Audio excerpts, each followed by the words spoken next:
गुजरात में प्रबल वर्षा और बन्या परिस्थिति उपजी। यह फल चारिआडे बन्या परिस्थिति देखादेवा सह चारिआडे पानी होइतिबा देखा देइछे। प्रबल वर्षा लगी रही दुई दिन में 29 जनक जीवन चली जाइथिबा बेले 18 जन सुरक्षित भाव उद्धार होइछन्ते।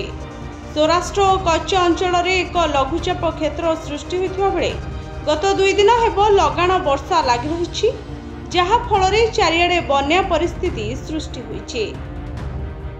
प्रबल वर्षा जोगु गुजरात 18 जिला प्रभावित होइथिबा बेले द्वारिका, आनंद, बोरादा, राजकोट जिला अत्यधिक प्रभावित होइथिबा जणा पड़िछे।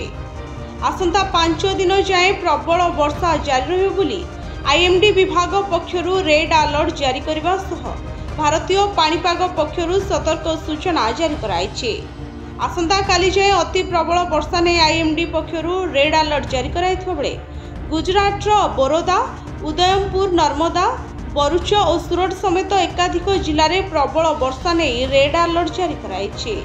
ब्यूरो रिपोर्ट, फंजौता न्यूज।